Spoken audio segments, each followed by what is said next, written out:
Hello everyone, एक बार फिर से स्वागत है आप सभी लोगों का हमारे YouTube channel Magnus office skills में।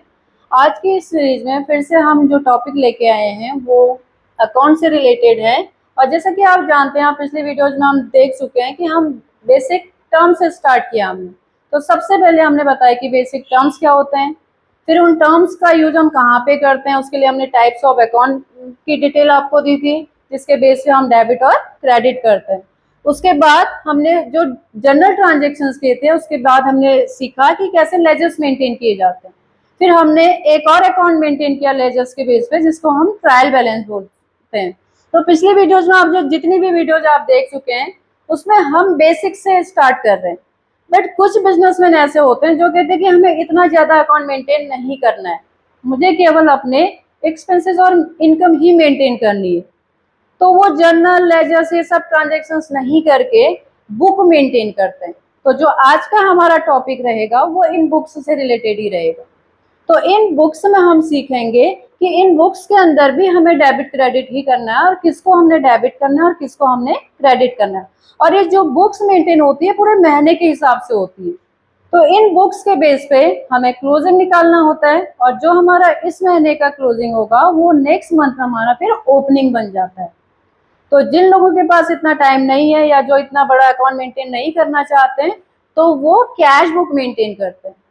यानी कि बुक में जो एक पहली बुक है आपकी वो है कैश बुक, जो आज का हमारा टॉपिक भी रहेगा। तो कैश बुक क्या है? अब कैश बुक देखिए हमारा क्या, हमारे बिजनेस में दो ही चीजें मेंटेन होंगी, फिर या तो खर्चे मेंटेन होंगे या इनकम मेंटेन होगी। हम पूरा का पूरा जनरल ट्रांजेक्शन लेजर पर्टिकुलर्स ये सब कुछ नहीं बना रहे, हम दिखा रहे कि इतना हमने खर्च कर दिया, इतना हमने रिसीव कर दिया, इसके बेस पे हम अपने पैसे का क्लोजिंग निकाल दे रहे। तो जो क्लोजिंग बैलेंस निकाला उसके जो हमने बुक मेंटेन की तो उस बुक को हम बोलते हैं कैश बुक। तो इस तरीके से बहुत सारी बुक्स मेंटेन करता है, खाली कैश बुक ही मेंटेन नहीं करता है। तो जैसे आपने सुना होगा कैश बुक मेंटेन करते हैं, परचेज बुक मेंटेन करते हैं, सेल्स बुक मेंटेन करते हैं, यानी कि एक ऐसा ऐसा रजिस्टर अपने पास रखते हैं जो इनकी डिटेल पूरा महीने के हिसाब से मेंटेन किया जाता है। तो आज का जो हमारा टॉपिक रहेगा वो कैश बुक है।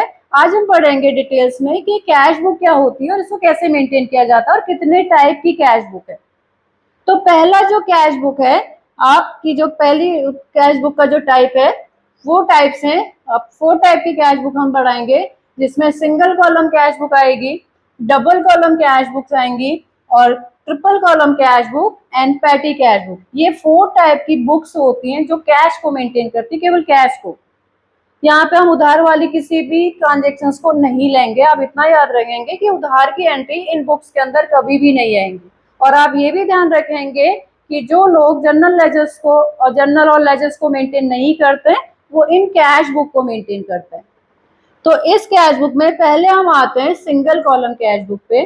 अब आपको पता होना चाहिए कि सिंगल कॉलम कैश बुक क्या है। तो जैसे मैंने बताया कि कैश बुक में केवल हम अपने हमने कैश कितना रिसीव किया, कितना कैश पे किया, केवल इतना ही मेंटेन करते हैं और ये सारे ट्रांजेक्शन हमारे कैश से रिलेटेड होने चाहिए। तो उसके लिए जो पहली बुक मेंटेन की जाती है वो single column cash book maintain की जाती है। और सिंगल कॉलम कैश बुक का मतलब है कि इसमें केवल कैश के ट्रांजेक्शन ही किए जाते हैं। अगर कैश के अलावा उस ट्रांजेक्शन में बैंक आ रहा है तो बैंक को मेंटेन नहीं किया जाएगा, कैश को मेंटेन किया जाएगा। तो ये हमारा सिंगल कॉलम का फॉर्मेट है। तो इसमें भी दोनों साइड होती है, डेबिट साइड और क्रेडिट साइड। तो जो डेबिट साइड होती है हमारी कैश बुक की वो रिसीविंग साइड होती है और जो क्रेडिट साइड होती है कैश बुक की वो पेमेंट साइड होती है। तो जितना भी आपने कैश में पेमेंट किया होगा उसको क्रेडिट साइड लिखेंगे, जितना भी आपने कैश रिसीव किया होगा उसको आप डेबिट साइड लिखते जाएंगे, बाकी कुछ नहीं करना आपने। अगर मैं कह रही हूँ कि मेरे पास पैसा आ रहा है तो मैं दिखाऊंगी किसके थ्रू आ रहा है, उसको डेबिट साइड लिख दूँ, उसका नाम लिखूंगी किसके थ्रू आया और अमाउंट में पैसा लिख दूंगी। अगर मैं कह रही हूँ कि मैंने कैश पे किया है तो किसके थ्रू पे किया है उसको मैं क्रेडिट साइड लिख दूंगी। यानी कि यहाँ पे कैश आ रहा है और कैश जा रहा है, दोनों चीजें मेंटेन करनी है आपने। तो यहाँ पे सबसे पहले आता है date, particulars, receipt number, ledgers folio number, amount. ये डेबिट साइड का फॉर्मेट है। सेम यही साइड आपकी आएगी क्रेडिट साइड की, date, particulars, voucher number, ledgers folio और अमाउंट। तो ये रिसीविंग साइड है। आप देखेंगे जहां जहां से आपके पास कैश आ रहा है उसको डेबिट करते जाइए, और जहां जहां कैश जिससे कैश आ रहा है उसको क्रेडिट करते जाइए। एग्जाम्पल के लिए यहाँ पे देखिए मैंने एंट्री दी है आपको, रिसीव्ड 10,000 फ्रॉम राम, यानी कि मेरे पास कैश आ रहा है तो मैं देखूंगी कि किसके थ्रू आ रहा है। तो जिसके थ्रू भी आ रहा है मैं पर्टिकुलर्स में उसकी डिटेल दूंगी और अमाउंट लिख दूंगी।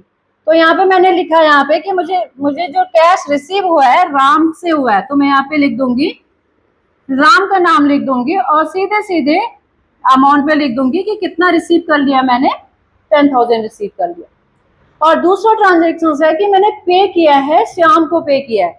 अब मैं देख रही हूँ कि मैंने पेमेंट की है, तो पेमेंट हमेशा क्रेडिट साइड लिखी जाती है, तो मैं सीधे लिखूंगी यहाँ पे बाय श्याम, और यहाँ पे जो उसको पे किया है उसको यहाँ लिख दूंगी। ऐसे करके देखूंगी मैं कहाँ कहाँ से मेरे को कैश रिसीव हो रहा है, उसको डेबिट करते जाऊंगी, और किस किस चीज में मैंने कैश पे किया। जैसे सैलरी पे किया तो मैं बाय सैलरी कर दूंगी, कैश मैंने कमीशन रिसीव किया तो टू कमीशन कर दूंगी। इधर सारी इनकम साइड आएगी, इधर सारे एक्सपेंसेस साइड आएंगे।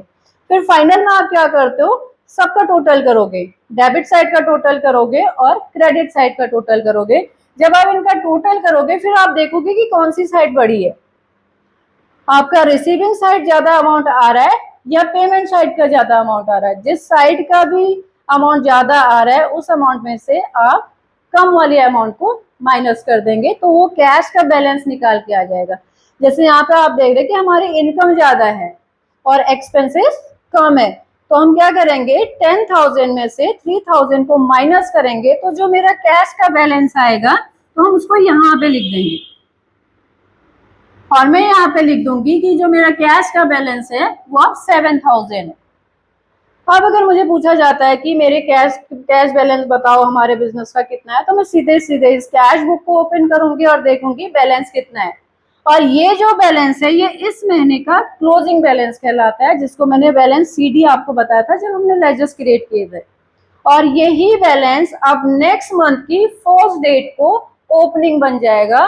तो जब हम नेक्स्ट कैश बुक मेंटेन करेंगे वहां पे हम यहाँ पे दिखा देंगे कि ओपनिंग बैलेंस हमारे पास 7,000 है। तो अब हम ओपनिंग से स्टार्ट करेंगे नेक्स्ट मंथ से। तो यहाँ पे जितने भी ट्रांजेक्शन होंगे वो केवल कैश से रिलेटेड होंगे, इसीलिए इसको बोला जाता है सिंगल कॉलम कैश बुक। तो जो नेक्स्ट कैश बुक आपकी आती है वो कैश बुक आती है डबल कॉलम कैश बुक। अब डबल कॉलम कैश बुक का मतलब है इसमें वो ट्रांजेक्शन आप लेते हैं, करना डेबिट क्रेडिट ही है, इसमें आप वो ट्रांजेक्शन लेते हैं जिन ट्रांजेक्शन में कैश भी आ रहा हो और बैंक भी आ रहा हो। अगर मेरी रिसीविंग कैश में हो रही है तो कैश में डालूंगी, अगर मेरी रिसीविंग बैंक में हो रही है तो मैं बैंक में डालूंगी, अगर मैंने कैश के थ्रू पे किया है तो कैश में डालूंगी, अगर मैंने बैंक के थ्रू पे किया है तो बैंक। अब मैं दोनों का बैलेंस निकालूंगी। तो आज की डेट में सबसे ज्यादा जो मेंटेन होती है वो डबल कॉलम कैश बुक होती है, क्योंकि बिजनेस है तो बैंक है, तो बैंक है तो डबल कॉलम कैश बुक है, क्योंकि खाली कैश के ट्रांजेक्शन्स नहीं होते हैं, दोनों करते हैं हम, कैश और बैंक के।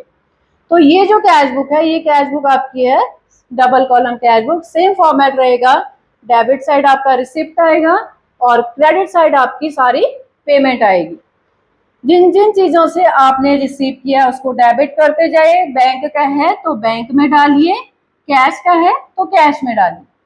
तो एग्जाम्पल के लिए मैंने यहाँ पे भी दो ट्रांजेक्शन आपको दिए हैं। तो पहला मैंने ट्रांजेक्शन दिया है कि मैंने डिपॉजिट किया है 5,000 इंटू बैंक, यहाँ पे यानी कि मैंने कैश डिपॉजिटेड ₹5,000 इंटू बैंक, मैंने 5,000 रुपया बैंक में जमा कर दिया। तो अब आप देखेंगे कि एक जगह पैसा आ रहा है और दूसरी जगह जा रहा है। तो कैश तो मेरा जा रहा है मेरे बिजनेस से, बट कहाँ कौन से अकाउंट में आ रहा है, बैंक अकाउंट में आ रहा है। तो आप क्या करेंगे, यहाँ पे सबसे पहले देखेंगे कि आपके पास आ कहाँ रहा है, तो बैंक में आ रहा है तो बैंक कॉलम में लिखा जाएगा, और किसके थ्रू आ रहा है, कैश के थ्रू। तो आप यहाँ पे टू कैश लिखेंगे और इस 5,000 को बैंक कॉलम में डाल देंगे। इतना तक ही नहीं रुकेंगे, क्योंकि यहाँ पे कैश गया भी है मेरे बिजनेस से, हमें दोनों मेंटेन करना पड़ेगा, कैश भी और बैंक भी। जहाँ पे कैश और बैंक दोनों एक साथ आते हैं उस ट्रांजेक्शन को हम बोलते हैं कॉन्ट्रा एंट्री। तो कॉन्ट्रा एंट्री दोनों साइड होती है, क्योंकि एक चीज आ रही है तो दूसरी चीज जा रही है। तो मैं यहाँ पे दिखाऊंगी मेरे पास बैंक में कैश आ चुका है, तो मैं दूसरी तरफ दिखाऊंगी मेरा कैश चला गया, तो दिखाऊंगी कि किसके थ्रू गया। तो मैं यहाँ पे दिखाऊंगी टू बाय बैंक। ये जो कैश गया मेरा किसके थ्रू गया, बैंक के थ्रू गया। और यहाँ पे जो अमाउंट लिखूंगी मैं कहाँ से माइनस करूंगी, यहाँ मेरा कैश आया है, बैंक में आया है, तो मैंने बैंक को डेबिट किया, बट यहाँ से मेरा बैंक में चला गया तो कैश माइनस होगा, तो इस 5000 को मैं यहाँ कैश कॉलम में लिख दूंगी। अब जब आप देखेंगे तो कैश का बैलेंस 5000 माइनस हो चुका होगा और बैंक बैलेंस में 5000 प्लस हो चुका होगा। इस तरीके से जितने भी ट्रांजेक्शन्स आपके कैश में है उसको कैश कॉलम में डालिए, बैंक कॉलम में है तो बैंक में डालिए, जितने भी इनकम है उनको डेबिट करते जाइए, जिनके भी एक्सपेंसेस है उनको क्रेडिट करते जाइए। फाइनल में हम क्या करेंगे, कैश में से कैश माइनस होगा तो कैश बैलेंस निकल के आ जाएगा, और बैंक में से बैंक माइनस होगा तो बैंक बैलेंस निकल के आ जाएगा। अब इस कैश बुक में मेरे पास दोनों का क्लोजिंग बैलेंस होगा, कैश का भी और बैंक का भी। इस कैश बुक को हम बोलते हैं डबल कॉलम कैश बुक, और ये सबसे ज्यादा यूज की जाती है आज की डेट में। नेक्स्ट जो आपकी कैश बुक आती है वो आती है ट्रिपल कॉलम, और ट्रिपल कॉलम कैश बुक में अब 3 कॉलम बन जाएंगे। कैश और बैंक तो रहेगा ही रहेगा, एक और कॉलम इसमें ऐड हो जाएगा जो कॉलम होगा डिस्काउंट का, और सेम रहेगा कि डेबिट साइड अगर आपने पैसा रिसीव किया तो डेबिट साइड लिखा जाएगा, अगर वो पैसा पे किया है तो वो पेमेंट साइड लिखा जाएगा। तो जो रिसीविंग हो रही है उसको आप डेबिट करते जाइए, जो पेमेंट हो रही है उसको आप क्रेडिट साइड करते जाइए। अब यहाँ पे देखिए ट्रांजेक्शन्स है, मैंने कैश रिसीव किया है, कितने का कैश रिसीव किया, 9800 का from Raj and discount allowed, और मैंने राज को डिस्काउंट दे दिया। तो मैं क्या करूंगी, सबसे पहले देखूंगी मेरे पास क्या आ रहा है, पैसा आ रहा है किसके थ्रू आ रहा है, तो मैं यहाँ पे लिख दूंगी कि पैसा आ रहा है, किसके थ्रू आ रहा है, राज के थ्रू। अब कैश आ रहा है तो कैश में मैं लिखूंगी 9800। अब जैसे वो कह रहा है मेरा ट्रांजेक्शन कह रहा है बट 200 रुपए का आपने डिस्काउंट दिया, इसका मतलब है कि राज के साथ जितना भी मेरा ट्रांजेक्शन हुआ पूरा 10,000 रुपए का हुआ है, जिसमें से मैंने 9,800 रुपए ले लिए और 10,200 रुपए का मैंने राज को डिस्काउंट दे दिया। तो डिस्काउंट दिया है तो मेरे लिए खर्चा हो गया हो, तो हम इधर लिखेंगे बाय डिस्काउंट। अब कैश में दिया होगा तो यहाँ पे हम कैश में क्या कर देंगे, डिस्काउंट कॉलम पे 200 लिख देंगे। तो इससे पता चल जाएगा कि राज से मैंने 10,000 रुपया लेना था, जिसमें से मैंने 9,800 रुपया लिया और डिस्काउंट कितने का दे दिया, 200 रुपए का। नेक्स्ट ट्रांजेक्शन है, अब मैंने पे किया है 4,900 का पे किया है और मोहन को पे किया, और उसके बाद दिया है कि 100 रुपए का मैंने डिस्काउंट भी रिसीव किया है। अब हम देखेंगे कि मोहन को पे किया है यानी कि पेमेंट साइड जाएगा, बट मोहन मुझे 100 रुपए का डिस्काउंट भी दे रहा है, तो यानी कि डिस्काउंट मेरा इनकम हो गया, तो मैं उसको किस साइड लिखूंगी, रिसीविंग साइड। अब मैं यहाँ पे लिखूंगी टू मोहन, ये दोनों साइड लिखा जाएगा, मैं खाली आपको डेबिट और क्रेडिट करना बता रही हूँ। तो यहाँ पे जब टू मोहन लिखेंगे हम, तो यहाँ पे मुझे डिस्काउंट रिसीव हुआ है, तो यहाँ बैंक नहीं लिखा है, इसका मतलब कैश और कैश में मिला होगा, तो हम डिस्काउंट रिसीव को डिस्काउंट कॉलम में डाल देंगे 100 रुपए, और उसके बाद हम क्या करेंगे, पे कर देंगे किसको, मोहन को। और मोहन को हम कितना के पे करेंगे, 4,900, यानी कि टोटल अमाउंट मुझे मोहन से 5,000 रुपया पे करना था, मोहन को किया हमने 4,900 का। क्यों किया, क्योंकि 100 रुपीज का मोहन ने मुझे डिस्काउंट दे दिया। वैसे ये बुक मेंटेन होती नहीं है, तो हमें डिस्काउंट दिखाने की जरूरत नहीं है, हमें इतना लिखने की जरूरत नहीं है कि किसको डिस्काउंट दिया है किसको नहीं दिया। आज की डेट पे तो हमारी सॉफ्टवेयर पे बिलिंग होती है, तो वहीं पे डिस्काउंट माइनस प्लस हो जाता है। तो कैश बुक, ये वाली कैश बुक आप मान के चलिए ये नहीं के बराबर बनती है, बट आपको पता होना चाहिए, अगर आप बेसिक अकाउंटिंग सीख रहे हैं तो आपको ये पता होना चाहिए कि कितने टाइप की आप कैश बुक मेंटेन कर सकते हैं। ये हमारी ट्रिपल कॉलम कैश बुक थी। एक और कैश बुक इसमें आती है जिसको हम बोलते हैं पेटी कैश बुक। अब पेटी कैश बुक क्या होती है, जैसे हमारा ऑफिस खोला हमने और इस ऑफिस में डेली हमारे छोटे मोटे खर्चे होते हैं, जैसे पेन पेंसिल आना, यानी कि स्टेशनरी आनी है, पेपर्स वगैरह हमने लिए, कोई हमने पोस्टल चार्जेज हमने पे किए, किसी को उसको सामान लेने को भेजा, उसको ऑटो फेयर दे दिया हमने। तो जो छोटे मोटे खर्चे होते हैं, चाय पानी आ रही है ऑफिस में, तो इन खर्चों के लिए एक बुक मेंटेन की जाती है, उसको बोलते हैं हम पेटी कैश बुक। और इस पेटी कैश बुक में सबसे पहले जो पेटी कैशर होता है उसको एक अमाउंट दे दिया जाता है स्टार्टिंग में ही कि ये आपके ऑफिस के छोटे मोटे खर्चों के लिए अमाउंट है। तो वो दिखाता है कि मैंने इस महीने इतना रिसीव किया, और उसके बाद उन खर्चों को मेंटेन करता है वो जो पूरे महीने भर करेगा, क्योंकि कैश बुक है तो पूरे मंथ की मेंटेन होगी। तो जितना भी उसने अमाउंट रिसीव किया था उसके बाद उस टोटल अमाउंट में से वो खर्चे मेंटेन करते रहेगा। एग्जाम्पल के लिए मैंने यहाँ पे स्टेशनरी दिया है और टी एक्सपेंसेस दिए, तो ये क्या करेगा, एक्सपेंसेस 1, एक्सपेंसेस 2, 3 ऐसे कॉलम बना के उन एक्सपेंसेस को इनमें लिखते जाएगा, और फाइनल में जितना भी उसने रिसीविंग किया था और जितना भी उसने एक्सपेंस किया है उसको माइनस करेगा और क्लोजिंग निकाल देगा। तो ये आपकी कहलाती है पेटी कैश बुक। कंपैरिजन हम अगर देखें तो कंपैरिजन में आप शॉर्ट में अगर आप समझना चाहते हैं कि क्या कैसे बनती है, तो सिंगल कॉलम कैश बुक अगर बनाओगे आप, तो सिंगल कॉलम कैश बुक में केवल एक ही कॉलम बनेगा कैश का। डबल कॉलम कैश बुक में 2 कॉलम बनेंगे, एक बनेगा कैश का और दूसरा बनेगा बैंक का। और ट्रिपल कॉलम कैश में 3 कैश कॉलम बन जाएंगे, कैश का, बैंक का और डिस्काउंट का। और पेटी कैश अगर आप मेंटेन कर रहे हो उसमें आपको पता है कि जो ऑफिस के डेली के एक्सपेंसेस हैं उनको मेंटेन किया जाता है। तो ये 4 टाइप की आपकी कैश बुक है, ये इनकी समरी है। तो ये जो कैश बुक एक्ट करती है ये दोनों के बेस पे करती है, जर्नल और लेजर्स। मैंने जैसे बताया कि जो लोग जर्नल और लेजर्स मेंटेन नहीं करते हैं वो बुक मेंटेन करते हैं, तो अपने सारे खर्चे एक बुक में मेंटेन करते जाते हैं, सारे इनकम मेंटेन करते जाते हैं, उसके बेस पे वो क्लोजिंग निकाल देते हैं।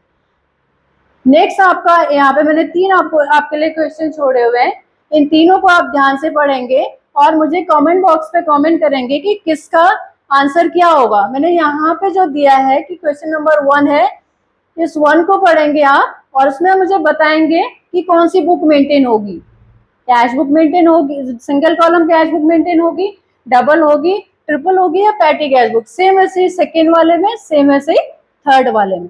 तो आज की वीडियो को यहीं पे खत्म करते हैं और आप देखते रहे हमारे चैनल्स को और ऐसे ही प्यार देते रहिए, लाइक शेयर एंड सब्सक्राइब करते रहिए एंड इसी के साथ स्वस्थ रहिए, मस्त रहिए। Thank you.